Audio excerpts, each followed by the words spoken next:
Assalamu alaikum. You're watching Views and News and I'm Faisal Rahman live from our Islamabad studios. Today we'll be talking about the national security of Pakistan. And along with that, as we have already heard, that there was this meeting which was chaired by the Prime Minister, Shehbaz Sharif, yesterday, and political and military leadership, legislators, they also attended the meeting there. Various issues related to our national security policy were also part of the discussion, and as far as the administrative affairs and issues are concerned regarding the Pak-Afghan border, they were the priority during those talks. And another very important factor on which we'll be throwing light in our today's program was about the talks with TTP within the constitutional framework. Now, this is something very interesting. On one hand, we do believe that Tehrik-e-Taliban Pakistan is sponsored and is obviously financed by RAW and certain other intelligence agencies, and they've been assigned certain targets to make sure that Pakistan gets destabilized. Whether you talk about Karachi or Balochistan or even KP. Even in Punjab recently there were a lot of problems going on in Lahore as well. So now what should be the parameter of talks, number one? Secondly, when we call them that this is a banned outfit, should we talk to them? Should we approach them? Should we talk to them from a position of strength? Are we actually having a position of strength? And when we say that the Taliban of Afghanistan, they should take some appropriate action against the TTP, but again, TTP is a part, whether we like it or we don't, is a part of Tehrik-e-Taliban Afghanistan. Now, whether they do have the capacity or they don't have the capacity, whether they have the will or they don't have the will, whether they really want to go after them or not, or those splinter groups, they've become so strong that currently at this moment of time as we speak, Tehrik-e-Taliban Afghanistan has the capacity to go after them or not. Now, when we talk about the capacity, that also mentions about certain equipment that eventually they end up having once the Americans left. It was believed that $83 billion worth of equipment. How much is functional, how much is not? That is a separate chapter. But again, when you talk about the Pak-Afghan border, this is where the Tehrik-e-Taliban has their own centers, I would say. That's from where they carry out the activities. Though the government has always claimed and still claim that we will not let the Afghan soil to be used against Pakistan, but this is what is happening. Primarily, the security forces are the target, but they don't even leave the soft targets such as schools, universities, markets for that matter, or any individual who is serving in the military or anybody who's in uniform for that matter. So we'll be talking about that in detail, but before I introduce you to our panelists, our production team has prepared a report. Let's watch that first. After the United States' exit from Afghanistan, the havening of terrorist entities in the war-torn state has surged once again, which has resulted in the recent uptick in the cross-border and terrorist attacks in the Pakistan by Tehrik-e-Taliban Pakistan. These crucial security threats towards Pakistan has led the military and civil institutions of Pakistan to critically reanalyze the external and internal security arrangements with Afghanistan so that Pakistan's efforts and sacrifices in fight against terrorism don't go wasted. On the other hand, a recent United Nations report by the United Nations Security Council monitoring team on Afghanistan has already highlighted the threats posed to Pakistan by the Afghanistan-based Tehrik-e-Taliban Pakistan and stated that Tehrik-e-Taliban Pakistan remains focused on long-term campaign against the Pakistani state with its several thousand fighters in Afghanistan. In this regard, in an important national security meeting chaired by Prime Minister Shehbaz Sharif and attended by the national parliamentary and political leadership, members of parliament and military top brass was informed that Afghanistan government facilitated talks with the Tehrik-e-Taliban Pakistan were being held under the ambit of Constitution of Pakistan. It was informed that a committee led by the government and comprising civil and military representatives was holding talks with the Tehrik-e-Taliban Pakistan, but any final decision in this regard would be taken with the approval of parliament under the Constitution of Pakistan. The meeting also expressed the hope that Afghan soil would not be used against Pakistan. The meeting also noted that the world had acknowledged Pakistan's efforts and sacrifices in the fight against terrorism. Now, to talk about this, let me quickly introduce you to our panelists. We have with us in our studio on my right is Air Commodore retired Basit Raza, Senior Analyst. Sir, thank you very much for your time. And from Germany, we have with us Helga Zepp Larouche, Founder, Chairwoman of Shiller Institute. Thank you very much, ma'am, for your time. And on the telephone, we'll be talking to Syed Akhtar, who's a senior analyst and former IG. But so let me quickly put the first question to you. So when we hear this, that talks with Tehreek-e-Taliban Pakistan should be held within the constitutional frameworks. Now, sir, talking to a banned outfit who doesn't need us, but we actually need them so that they can pave way forward, Tehreek-e-Taliban Afghanistan primarily, to negotiate. We can sign a truce, we can go for a peace agreement or something of that sort. But sir, at the same time, having said that, whatever they have done in the past, do you think they should be forgiven? Let's talk about one incident. Forget about the thousands of others. One is the Army Public School incident, so that massacre in which almost 170 people were killed, around 155 of them were children, sir. Your take. Faisal, all wars have to end somewhere, and otherwise one should go on fighting. And you know, although what you quoted were very tragic incidents, each one of them, and most significant is the Army Public School where we lost those innocent lives. But having said that, does it mean that these wars and these bloodsheds should continue forever, and each generation should keep paying for the past failures or past misadventures or whatever you may want to call them? So, a pragmatic thinking has to take place somewhere. We take the example of Europe. There are wars which went for hundreds of years, 100 years war and 70 years war, and I mean so many wars which went on for decades. But ultimately people sat down and negotiated, and the peace started from there. So I would say that peace has to be given a chance, and now that opening has been made.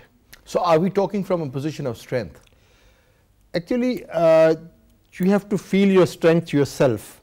We have many strengths. I can quote few, like Afghan Taliban. There are strengths, although there seems to be we seem to be going on a divergent path for a while, and in March, April we had that problem where we were blamed by the Afghan officials of having carried out a strike inside Afghanistan. But then the things have reached, they've gone beyond a limit. I mean, every day our soldiers were killed, and there were indiscriminate attacks from the TTP and all their associates. So some action had to be taken, and but then now, if you see, Faisal, if we look back, there is no end to it. What has been done and what has passed, I think there is no end to it. So losing over 75,000 people. That's right. So you don't even lose this kind of a number in a proper full-fledged war. That's right. In all the wars, we never lost so many people. But then the question is that, is there any other way of stopping it? What all we have not done in all these last 2 decades or so that this insurgency had been going on. We tried everything, but the state or whatever means we had at our disposal, the fact remains that this has not stopped, and in the past few months there was sort of a resurgence of it. We were hoping that with the Afghanistan Taliban getting the ascendancy in Afghanistan, this would change, but it did not. And we can go ad nauseum debating why it did not happen.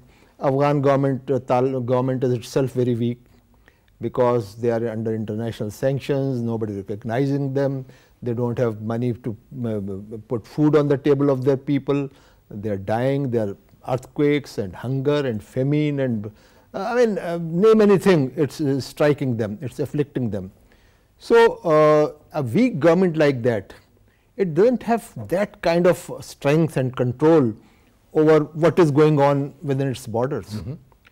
So here is a debate that should not the world support this Afghan government, which is the world has willy-nilly accepted as a de facto government. Nobody recognizes them as a de jure government. And if you do not do that, then how can you expect them to control all the events within their borders. So Pakistan has been. So it's the capacity issue also. That's right, it is. But if I come back to the present negotiations, this is not the first time we have sat on the negotiation table. Correct. All these years, there have been like from Naik Muhammad and all those people, we had been entering into these pacts with them. But so the thing is but that they never lasted. This element of trust deficit has always been there. That's right. We all know what happened to Naik Muhammad when he met the Corps Commander, 11 Corps, right sir? Everybody saw the exchange of bouquets, and then there was this lunch held after that. And we all know what happened to Naik Muhammad right after that. That's right. But Faisal, what is the conclusion? Were those talks required or were they not required? Absolutely, and what sir. was the objective? I agree with you that talks at the end of the day, that is, you need to sit on the table and discuss. Right. So this is what my point is, that although whatever has been happened in the past is most tragic. So what you're saying, bygones are bygones, let's move forward. Unless you do that, you cannot move forward. If you keep looking backwards, you will never move forward. And look at our condition, our condition of country's condition at the moment. We are running after IMF and we don't know how to pay our bills, and I mean, we need some sort of stability. There's more than ever before. There is economic instability. Though right. Things are improving. Today we learned that dollar almost jumped back, I mean, in rupees favor, around 4.75 rupees. And because the Chinese, they have been, very kind, I would say, to roll on their money, and eventually that is going to help. But sir, let me also bring in now. If you allow me to add one more sentence. Quick comment, and then I'll go to Helga. These are the things which are external, but internally we have to be strong, and we will not be strong unless we can get over with these irritants which have been sort of bleeding us white. All right, so now coming to you, Helga. Now, do you think that now, since the regime has changed in Pakistan, there is a new prime minister in place, and earlier what we learned was that Imran Khan's regime wasn't very well received or accepted by the Americans, and at the end of the day, whether we like it or we don't, United States of America is a sole superpower. Their decisions matter, whether it's regarding FATF or it's regarding the IMF deal or otherwise. Our dependency on the Americans have always been quite a lot. Look at United States as a trading partner's perspective. So, I mean, there are a lot of issues where we cannot go against their wish. Now, number one. Secondly, since Pakistan was blamed very openly by the Americans for their own failures in Afghanistan when they had to take that sudden exit, and they eventually left the Afghanistan, and whatever happened after that, the Taliban, they took over, and then we saw this Kabul being fallen for the Taliban, and 15th of August, if I'm not wrong, was the change that we all witnessed. Now, interestingly, tell us, Helga, that you think now is the right time, since the Americans have shown us a green signal, that yes, go ahead, talk to them, and talk to them whatever we want you to talk to them, rather than whatever ideas you had before, for that matter. Helga? Well, I think it's a very positive development that these negotiations took place. I mean, I understand that from a Pakistan government point of view, that obviously many terrorist acts occurred in the past and there are bad feelings. But the way I look at it is that I take it as a sign that the Taliban is actually trying to get stability in the region.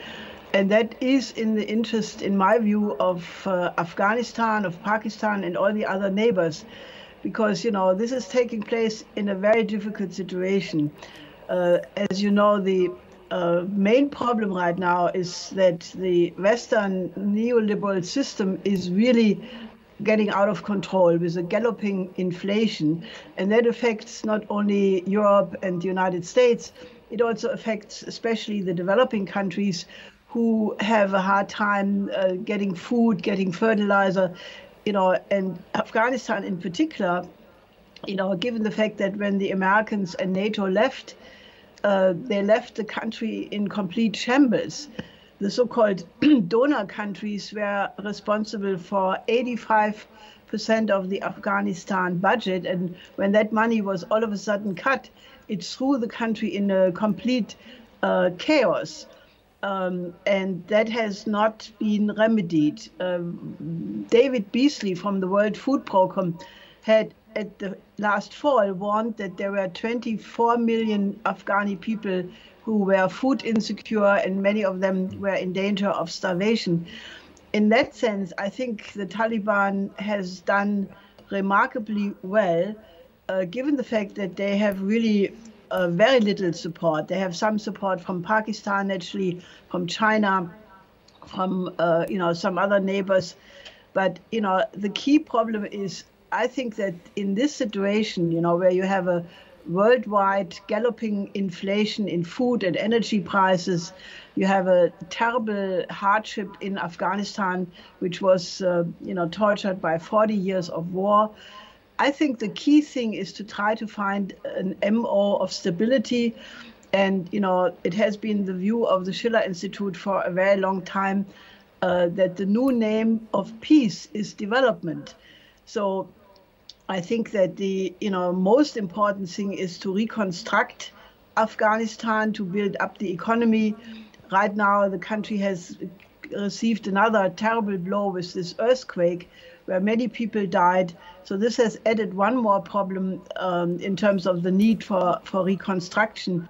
And I think that if there would be an integration of the entire region into the Belt and Road Initiative, ranging from China all the way through Central Asia into Europe, and then Afghanistan and Pakistan are located in a very important geographical location to be part of that.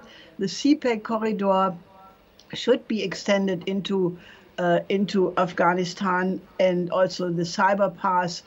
And in that way, if all the countries in the region integrate economically, I'm sure that one can find a solution to integrate most groups, even if they demand certain amounts of autonomy or certain concessions.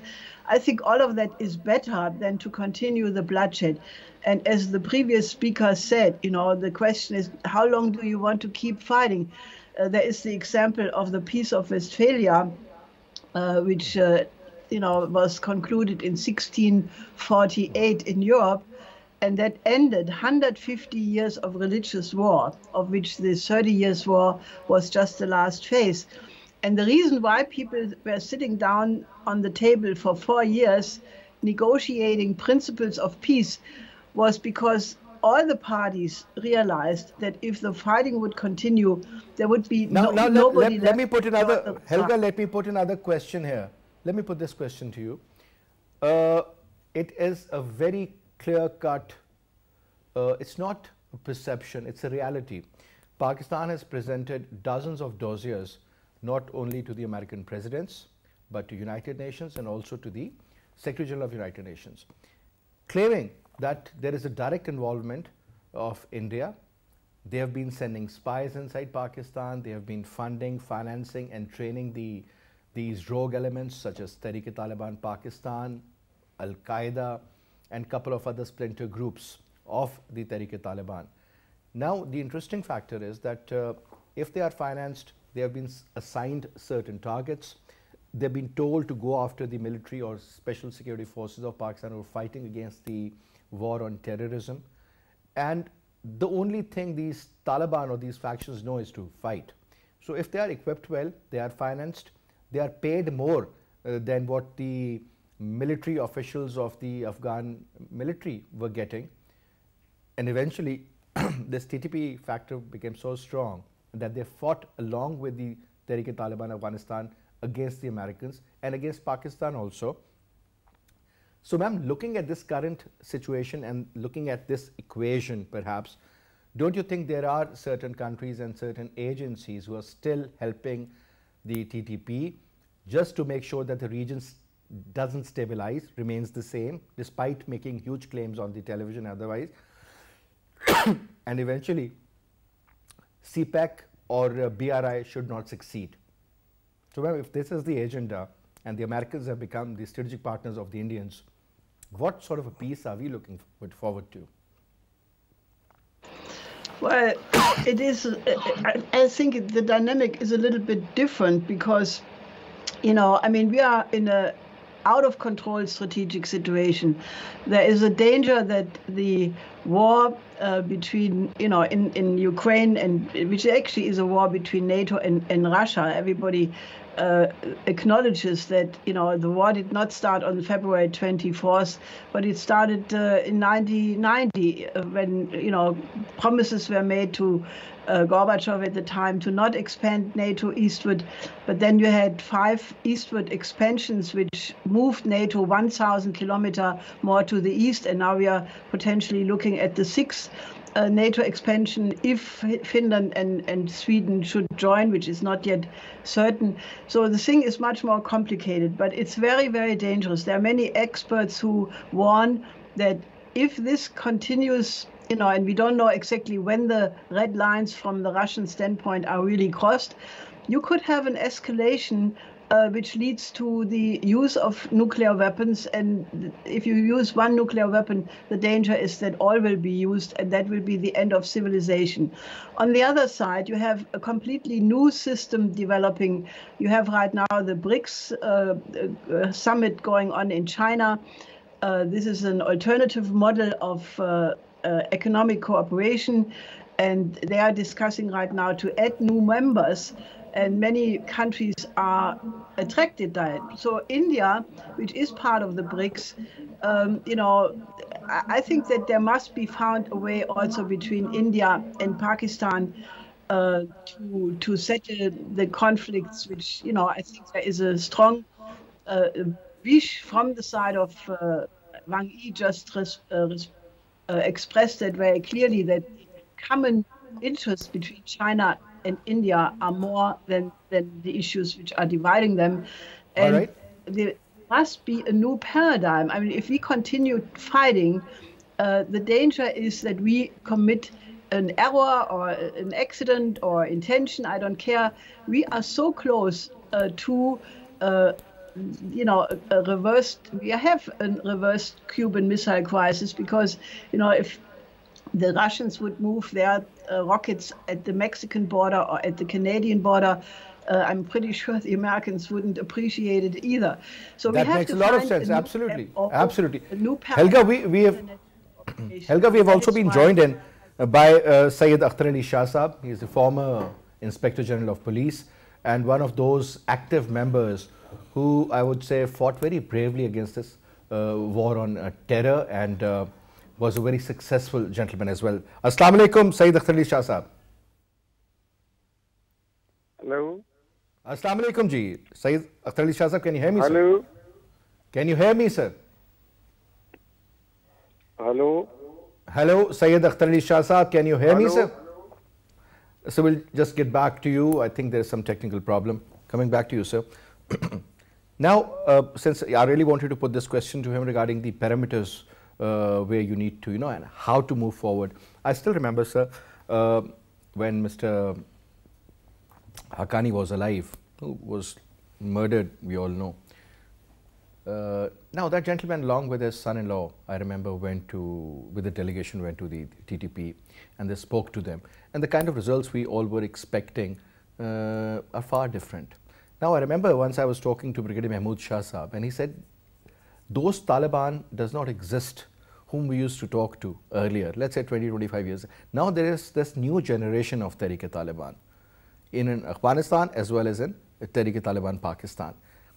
And obviously, sir, all they have seen is war throughout their lives. I mean, these are not, I won't say abnormal, but these are not normal human beings. Because imagine you were born and all you heard was bomb blasts and firing, and all you saw was killing. And at the end of the day, your own country was being destroyed, whether by the Soviet Union or by the Americans later on. And war, as they say, is something, if that's there, they're at peace. Because if there is no war, they're not at peace. I mean, this is the kind of perceptions that have been created over a period of time, or perhaps the narrative that has been built. Now, sir, dealing with them and talking to them, those who have always believed in the kinetic approach, sir. Right approach is to talk again, as you said, it's important. But sir, totally applying the carrot formula, I don't think that is going to be very efficient. Perhaps stick should be there as well, sir. Do you think that combination needs to be there? You know, there are two parts of it. One is the agreement, that is the outcome of the talks. And the next is implementability, how we implement. So, I think if we look at the negotiations where they are stuck is, as you mentioned in your intro, that Pakistan wants that that should be in the ambit of the Constitution of Pakistan. Absolutely. And according to the Constitution of Pakistan, the 25th Amendment puts FATA areas as part of KP. Correct. So, what these TTP want, they want this to be reversed. And this is what is not negotiable for Pakistan. So, this is a sticking point in the negotiations. There are other things. They are demanding Sharia enforcement in the Swat Malakand area, and they are demanding. The thing is that their own version of Sharia, sir. That's right. So, all these are all various sticking points. And out of that, the negotiators who are sitting on the negotiation table, they have to find a way, a path which sort of is acceptable to both parties. And we are into negotiations because there is a desire on the part of TTP to negotiate, and there is a desire on part of us to negotiate. And in this effort, we are ably supported by the Afghan government at the moment now, because without their fear or without their persuasion, let me say, perhaps Taliban, TTP would not have come to the talking table. Now that they are there, it is because the Afghan government has made it very clear to them that they are not going to be supported. Otherwise, they would not have given this indefinite ceasefire. You know, previous talks, there was always a time limit that, well, come to terms, come to an agreement by this date, otherwise we will go back to fighting. Provided if these talks do not fail, yes, and the negotiations take place in such an environment where everybody feels that it's a win-win situation for them. But sir, if you allow me, sir, we have been joined in once again by Syed Akhtar Shah Sahab, former Inspector General of Police, Pakistan. Again, I would say a brave soldier of Pakistan who bravely fought against the TTP elements and other these splinter groups. Thank you very much, Syed Akhtar Shah Sahab, for your time, sir. Can you hear me? I hope this time you can. Yes, sir, I am hearing you. So good to have you on the show, sir. Now, Syed Akhtar Shah Sahab, you have seen, rather you were a part of this war on terror, sir.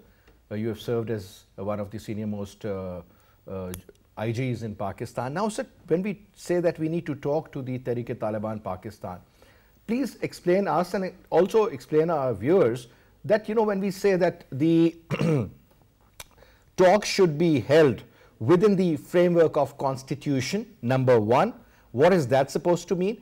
And secondly, sir, are we talking to them from a position of strength this time, or you believe that, you know, nothing is going to happen eventually, everything is going to be in vain later on? Now coming to within the framework of Constitution of Pakistan, we always, this is our narrative that rule of law. When we say rule of law, Constitution is the supreme law of the land.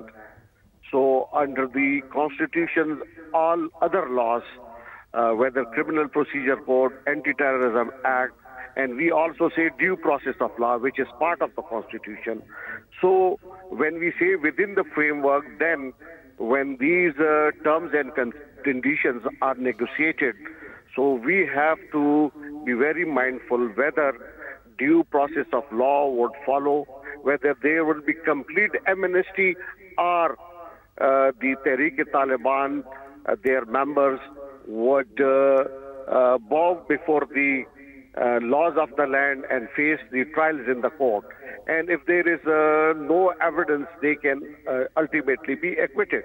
But there would be a due process, and then the people would feel that they are not above law. So this is one thing.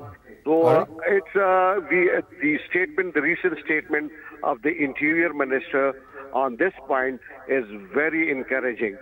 Now coming to the other point, whether this time the state of Pakistan is negotiating from a position of strength. I would say that this time, of course, the state of Pakistan is in a better position because. And why is that so, sir? Why is that so? Sir, when we say that there is political instability, there is economic instability, how come we are talking to them from a position of strength? Yes, I am coming. You see, from a security point of view, not from an economic or other point of view. There was one time within Pakistan when they had ungoverned spaces. They had a parallel administration in Swat, in North Waziristan, in Mamman, everywhere. They had formed their own fighting force. They had sufficient, they had their Qazi courts. But today, this is not the situation. They don't have any space, such space within Pakistan. They only have some space in Afghanistan. And even Afghanistan, under the Doha Agreement, is under an obligation and not to allow their soil to be used against any country, including Pakistan. So there is a pressure on them. And whenever there is any guerrilla warfare, and that you must have some sufficient space. So the space is squeezing as far as that is concerned. So from that point of view, Pakistan is in a better position. Now, another point, sir. There was another demand by the Tehrik-e-Taliban and mostly from the people living out there in general. And they used to say that the military, Pakistan Army perhaps, should remove these pickets and checkpoints from the roads and, so that people could be facilitated. Do you think, sir, if that kind of a step is taken, let's suppose for a moment, the other law enforcement agencies such as police or they're not rangers but FC over there, do you think they are in a position to look after the security issues, sir, if military is withdrawn from certain areas, number one? And secondly, sir, how much capacity have we increased regarding the other law enforcement agencies? Military has a proper training, proper setup. Then we know that, anti-terrorism squads have been also set up. Those young, I would say, officers and Jawans are very well trained also. And most of them have been trained by the Pakistan Army. Now, sir, do you think that is a proper replacement of military in case we agree to that particular point, sir? Or do you think military is not going to agree to that? As far as that is concerned, accepting this demand, I think, would be a reflection of weakness on the part of the state of Pakistan. Because enforcement of the writ of the state is one of the fundamentals of a strong state. So accepting this, to my mind, otherwise if the conditions are conducive, we can, it is our own assessment that now we don't require such number of checkposts then, of course. But on the demands of any militant organization, removing a checkpost would not be a good step to my mind. As far as removal, because when the conditions improved in Swat and other areas, slowly and gradually the number of checkposts was of course reduced. Similarly in Peshawar, the number of checkposts had been already decreased. So with the passage of time, when things improve, checkposts can be reduced. And even in the past, when there was some demands within North Waziristan by the youth of that area, the checkposts were reduced. But it's not only the Tehrik-e-Taliban, there are other also militant organizations which are involved in terrorist activities. For that, in order to combat, we would be requiring a security shield as far as, in particular, Khyber Pakhtunkhwa and Balochistan is concerned. Sir, last comment before I let you go. That is about one fact. Now, sir, since you have been the IG and you understand about the details, when Pakistan claims that RAW is behind this, or perhaps certain other intelligence agencies, including NDS of Afghanistan, and they were hand in glove perhaps, and what all that happened during, I would say, post 2006-07 onwards, so many people got killed. There were bomb blasts everywhere, sir, whether you talk about the mosques or any even on inside shrines, universities, colleges, schools, nothing was spared. Markets, forget about the hard targets. Now, sir, certain agenda was there. Do you think the Tehrik-e-Taliban of late 90s and the Tehrik-e-Taliban of early 20s, they're different? Their narrative is different, their approach is different, perhaps their objective is also different. Or you believe that this Taliban 2.0 is the same version of the previous Taliban and there is a continuation as far as their ideology is concerned? As far as their main strategy is concerned, it will remain always the same. Their tactics over the years have changed. They may change even tomorrow. But as far as their main strategy and outlook is, it will remain the same.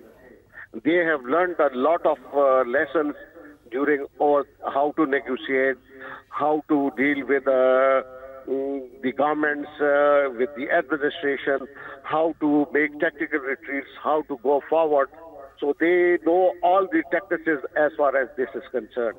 So to my mind, as far as their long-term strategy is concerned, it will remain the same. All right.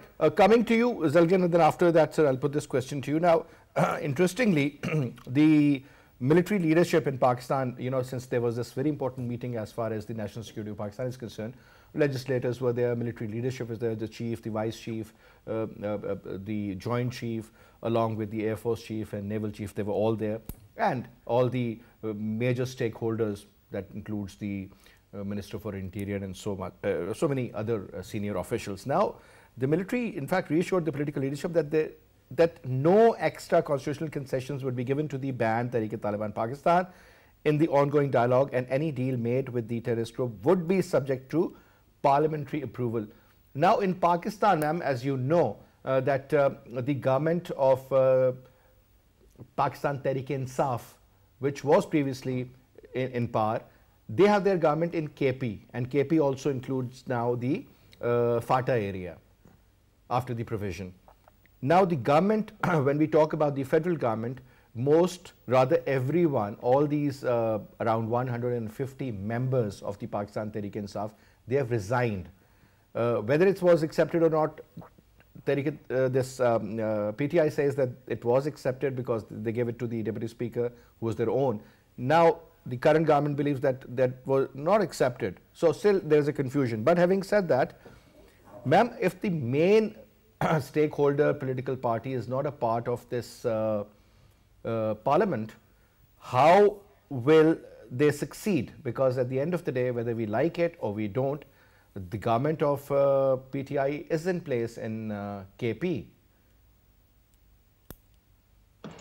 Now coming to the PTI government stance, as far as PTI is concerned, it has always remained their stance, and even today, their chairman, Mr. Imran Khan, is on record that they had always supported negotiations. They have always been against the kinetic energy being used against Tehrik-e-Taliban or other militant organizations. So from that point of view, it would be safe if negotiations are held, and even if they are outside the parliament. So as far as dialogues are concerned, I don't think that PTI would take a U-turn even on that. All right. Sir, I would like now Miss Helga to comment on the same point. Ma'am, your take.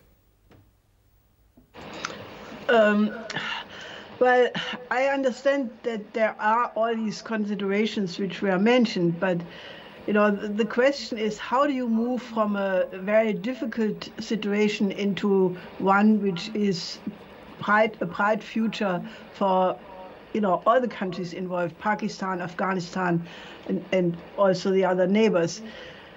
Maybe what I'm saying now will not please you, but I'm going to say it anyway. I mean, the war on terror, which was conducted especially by the Americans for 20 years, has really not resulted in any great success. I mean, look what happened to Libya, look what happened to Afghanistan. And I think there is another model how to deal with terrorism, and that was done by the Chinese in Xinjiang. which I know is now a big subject of controversy. And there is this so-called journalist Adrian Zenz, who claims he has all this data proving that the Chinese committed all these atrocities. But, you know, this is an intelligence operation to discredit a very successful way by China to deal with. They had a lot of terrorism. This was the result in part of what happened in Afghanistan in the 90s. And, you know, the Uyghurs were linked to these terrorist networks, the Mujahideen, the Al-Qaeda, ISIS, and so forth. So what did the Chinese do? They started to build infrastructure and develop one of the poorest areas of China, bring prosperity there. All the arguments that there was a suppression of the Uyghurs is not true, because if we look at the birth rates, the Uyghurs have had many more births by percentage than the Han Chinese. They have very successfully educated people. They have now a very good prosperity. Infrastructure is integrated. And I think the idea to give people a chance for the future, to take people who often join terrorists only because they are poor, and that's a way of life, you know, because then they have access to some monies, used to have access to drug money and so forth. But if a government wants to really dry out terrorism, I said this before, the right way is peace through development. If you make in the negotiations an offer to the Pakistan Taliban, but in order to let them participate, ensure that that kind of development takes place, ma'am, there has to be peace. I mean, they're both interlinked. Now, last question to you, sir. Now, important factor. Sometimes we believe that, you know, this should have been done much earlier. Imran Khan Saab says that, you know, this wasn't our war, it was imposed on us. But at the end of the day, sir, we were the ones who suffered, and suffered the most. And being the non-NATO ally, look at the price that we paid. Now, sir, at the end of the day, I totally agree with you. This has to come to an end, and this has to come to an end on ASAP basis. Now, sir, another important factor, that is about the Baloch rebels, Baloch Liberation Army, or all these characters. I can take the name, Mehran Baloch, Harbe Mari, Bramdal Bhukti, Dr. Allah Nazar, and there is a long list, all residing abroad, being financed from somewhere, sir. And at the end of the day, sir, these people are now getting involved in training of such individuals who eventually end up becoming suicidal bombers. This is what we witnessed where? In the Karachi University. So if somebody from TTP or somebody from Daesh or BLA is exploding him or herself, at the end of the day, sir, Pakistani people are being killed. It really doesn't matter which party those were from, but, sir, innocent people lost their lives. Yeah. Don't you think that the magnifying glass should not only focus on GDP, these are other important areas, sir? Last question. I personally feel that TTP is the main destructive force in Pakistan, has been so far. And if we can get them out of the way and get them to shun the arms and integrate into the Pakistani society like any other Pakistani, that will be an achievement, and that will weaken the other groups which are operating against Pakistan's interests. So this BLA and etc., there's a kind of synergy between these because their cause is common. Exactly. Yes, the they want is to common, damage the same, the state of Pakistan, and they want the to alliance is something which is very the natural. Lives of Pakistanis. So I think all this points into one direction, that we should put our head and heart together and try to make these negotiations successful, not conceding any of our core interests. That's of vital importance. And one simple word within the framework of constitution speaks volumes about what we want to go and the direction that we want to take. That is the right direction. So Parliament is the right forum to take the and I will also decision. Add that there should be an effort to bring all the people on board. The previous meeting which took place, I think the PTI leadership was not invited, which I think is a mistake. And they are the major stakeholders, sir. So because we see whenever we have a war with India, we forget all our differences. We have lost 80,000 people in this. This is more than any war that we have faced. So this is exactly equal they should emergency. keep their political differences should be aside when it together. comes to Pakistan. Right. They need to be together. That's right. Because that is how results are achieved. But anyway, sir, thank you very much for your presence. Ma'am, Helga, was a pleasure having you in the program. Thank you so much. And I would also like to thank Syed Akhtar Ali Shah Sahab, former IG, KP sir, for your time as well. And that's all we have for this. But before I go, I just want to say that negotiations should take place. At the end of the day, whether you talk about the First World War or the Second World War or any other conflict anywhere in the world, the ultimate decision, good, bad or ugly, is taken on the negotiation table. So perhaps one important factor is that war itself is a problem, it can't be a solution. So if talks, they go ahead with the proper frame of mind, the right objectives, and the most important factor is about the security of Pakistan. That should be kept first. Anyway, I'll see you again on Monday. Till then, you take good care of yourself. Have a great weekend. Khuda Hafiz.